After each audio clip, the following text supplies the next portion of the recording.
یا حبیب اللہ الصلاۃ والسلام علیک یا نبی اللہ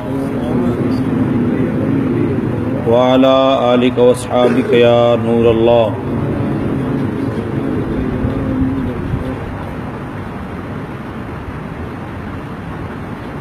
دوسرا سپارہ جہاں سے شروع ہوتا ہے وہاں سے اللہ تعالیٰ نے ایک خاص واقعے کا ذکر فرمایا۔ کل پہلے پارے سے ایک واقعہ پیش کیا تھا، آج دوسرے پارے سے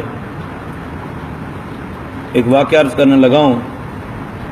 نبی پاک صلی اللہ علیہ وآلہ وسلم مکہ مکرمہ میں صبح و شام دو نمازیں ادا کرتے رہے۔ معراج سے پہلے تہجد بھی آپ ادا فرماتے رہے، اور معراج کے بعد 5 نمازیں فرض کر دی گئیں۔ مکہ مکرمہ میں رسول پاک صلی اللہ علیہ وآلہ وسلم کا چہرہ اقدس جو ہوتا وہ بیت اللہ کی جانب ہوتا، حکم نہیں تھا کوئی۔ آپ مدینہ منورہ میں پہنچے تو رسول پاک صلی اللہ علیہ وآلہ وسلم نے اپنا رخ انور جو ہے وہ بیت المقدس کی طرف کیا۔ 1.5 سال تک کم و بیش یہ سلسلہ چلتا رہا۔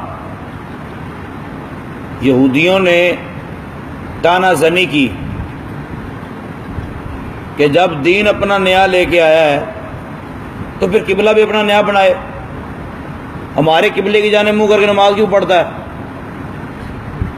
اس طرح کی جب باتیں کی، اعتراضات ہوئے تو رسول پاک صلی اللہ علیہ وسلم کے خاطر اقدس پر ملال گزرا، سرکار پریشان ہوئے۔ ایک دن پریشانی کے عالم میں اور آپ نماز پڑھتے ہیں نا، تو ہمارا نماز پڑھنے کا انداز یہ ہونا چاہیے کہ اگر قبلے کی جانب سے منہ ہٹا آسمان کی طرف چہرہ کریں گے نا تو نقصان کا اندیشہ ہے۔ ہم اوپر کی طرف منہ نہیں کر سکتے، مگر آمنہ کے لال کا یہ کمال ہے کہ زور کی نماز ادا کر رہے ہیں۔ نماز ادا کرتے کرتے رسول پاک صلی اللہ علیہ وسلم نے آسمان کی طرف دیکھا۔ اب بار بار آسمان کی طرف جب دیکھا تو دل میں یہ بات تھی کہ قبلہ چینج ہو جائے۔ اچھا، یہاں ایک بات ذہن میں رکھنے والی ہے کہ آپ کو کوئی روایت سنائے گا، بولے گا جی دیکھیں روایت میں ہے کہ رسول پاک صلی اللہ علیہ وسلم کی بارگاہ میں عرض کیا گیا، یا رسول اللہ صلی اللہ علیہ وسلم وہی چاہتے ہیں جو آپ چاہتے ہیں وہی ہوتا ہے، جو اللہ چاہے اور آپ چاہیں۔ تو سرکار نے ارشاد فرمایا کہ یوں نہ کہو بلکہ یوں کہو کہ جو اللہ چاہے۔ تو دیکھیں نا بھائی، بات ٹھیک ہے، نبی پاک صلی اللہ علیہ وسلم نے اللہ تعالیٰ کی طرف رجوع کرنے کا حکم دیا نہیں جی، دیکھیں اس کا مطلب یہ ہے کہ نبی کے چاہنے سے کچھ نہیں ہوتا۔ اگر کسی کا یہ ذہن بنے کہ مجھے توحید پر پختہ ہونا چاہیے پھر تو بات ہوئی ٹھیک، لیکن جہاں توہین کا پہلو نکالنے لگے کوئی تو اس کے لیے میری پھر عرض ہے کہ وہ سوچے کہ نبی کے چاہنے سے کیا کچھ ہو سکتا ہے۔ وہ پڑھے قرآن۔ نبی پاک صلی اللہ علیہ وسلم نے آسمان کی طرف نگاہ اٹھائی، پھر نیچے کر لی۔ اب ہوتا یہ کہ اگر اللہ تعالیٰ کو نبی کے چاہنے سے کوئی فرق نہیں پڑتا تو رب تعالیٰ ارشاد فرما دیتا کہ جبریل جا کے میرے محبوب سے کہہ کے آ کہ یہ بار بار نہ دیکھے، بدل دیں گے ہم۔ لیکن یہ نہیں فرمایا، رب تعالیٰ نے ارشاد فرمایا جبریل پیغام بھیج، اور رب تعالیٰ نے مخاطب کیا رسول پاک صلی اللہ علیہ وسلم کو، اور پہلے یہ ارشاد فرمایا کہ بے وقوف لوگ تو پوچھیں گے، جو بے وقوف ہیں وہ پوچھیں گے، وہ یہ بھی اعتراض کریں گے کہ پہلے پھر ہمارے قبلے کی طرف منہ کر کے کیوں پڑھتا رہا، یہ اعتراض بھی کریں گے۔ محبوب آپ نے پریشان نہیں ہونا۔ قد نرا تقلب وجہک فی السماء، محبوب ہم دیکھ رہے ہیں آپ کا آسمان کی طرف نگاہ کو اٹھانا، ہم دیکھ رہے ہیں، آپ بار بار جو ہماری طرف دیکھ رہے ہیں ہم دیکھ رہے ہیں، ہمیں پتہ ہے، ہمیں معلوم ہے۔ قد نرى تقلب وجهك في السماء فلنولينك قبلة ترضاها، محبوب آپ جس طرف چاہتے ہیں ہم اسی طرف قبلہ بنا دیں گے، آپ کا چہرہ پھیر دیں گے۔ اب بات یہ تھی کہ 2 رکعتیں مکمل ہو چکی ہیں، اب 2 رکعتیں مکمل ہونے کے بعد رب تعالیٰ یہ بھی تو فرما سکتا تھا کہ محبوب آپ نماز مکمل کر لو، نماز مکمل کرنے کے بعد صحابہ میں یہ اعلان کر دینا کہ آج کے بعد یا اس نماز کے بعد جو ہے نا اب قبلہ ہمارا بیت اللہ ہے۔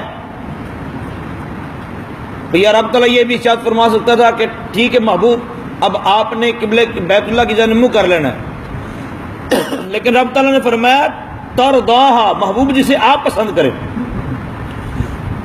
یہاں یہ بات بالکل واضح ہے کہ نبی پاک صلی اللہ علیہ وسلم اگر چہرے کو دائیں بائیں آگے پیچھے جس طرف چاہتے آپ پھیر لیتے وہی قبلہ بن جاتے۔ تو نبی پاک صلی اللہ علیہ وسلم نے، جنہوں نے دیکھی ہے وہ جگہ مسجد قبلتین بولتے ہیں، اللہ تعالیٰ سب کو لے جائے، سب وہاں جا کے دیکھیں، بالکل اپوزٹ سائڈ ہے، آپ بیت اللہ کی جانب منہ کر کے کھڑے ہوں تو آپ کی بیک سائڈ پہ بیت المقدس ہے، نبی پاک صلی اللہ علیہ وسلم بیت المقدس کی طرف منہ کر کے کھڑے ہیں۔ اب سوچئے، جو بندہ آپ کو بار بار یہ کہتا ہے کہ نبی کے چاہنے سے کچھ نہیں ہوتا، اسے پوچھو کہ حضرت پھر کیسے تبدیل ہوا؟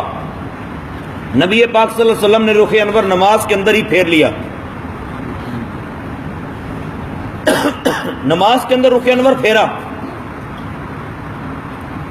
تو اب جو پیچھے کھڑے تھے ان کی طرف رخ ہو گیا۔ صحابہ نے بھی یہ نہیں سوچا کہ یا رسول اللہ صلی اللہ علیہ وسلم آپ بھول گئے، بھائی نبی بھول گیا ہوگا معاذ اللہ، نبی کو پتہ ہی نہیں چل رہا نبی ہماری طرف منہ کر کے کھڑا ہوگا۔ نہ، صحابہ نے صفیں توڑ دی اور آمنہ کے لال کے پیچھے جا کے ادھر کھڑے ہو گئے۔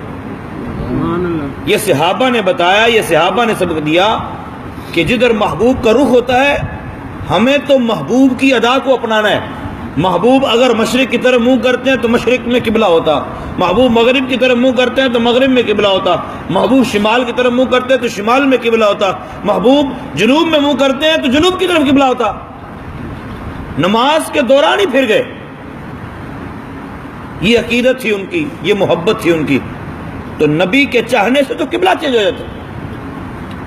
اور پھر یہ یاد رکھیے بعض اوقات رسول پاک صلی اللہ علیہ وآلہ وسلم اپنے چاہنے والوں کو اللہ تعالیٰ کی طرف، دیکھیں نا جب مطلب نئے نئے کوئی مسلمان ہوتا تو اس کے ایمان کو مضبوط کرنے کے لیے نبی پاک صلی اللہ علیہ وسلم ایک حکم ارشاد فرماتے، جب ایمان مضبوط ہو جاتا تو پھر رسول پاک صلی اللہ علیہ وسلم اگلا حکم جاری فرماتے۔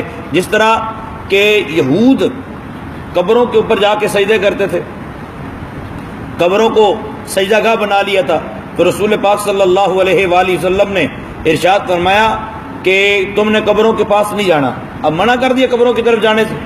لیکن جب ایمان مضبوط ہو گیا، مطلب وہ نئے نئے جو مسلمان ہوئے تھے وہ پختہ ہو گئے، تو رسول پاک صلی اللہ علیہ وسلم نے ارشاد فرمایا کنت نہیتکم عن زیارت القبور، میں تمہیں پہلے قبروں کی زیارت سے منع کرتا تھا، فزوروہا، اب کہتا ہوں قبروں کی زیارت کیا کرو۔ تو ہمیں ہر بات کو سمجھنا چاہیے، اس کے پس منظر میں جانا چاہیے۔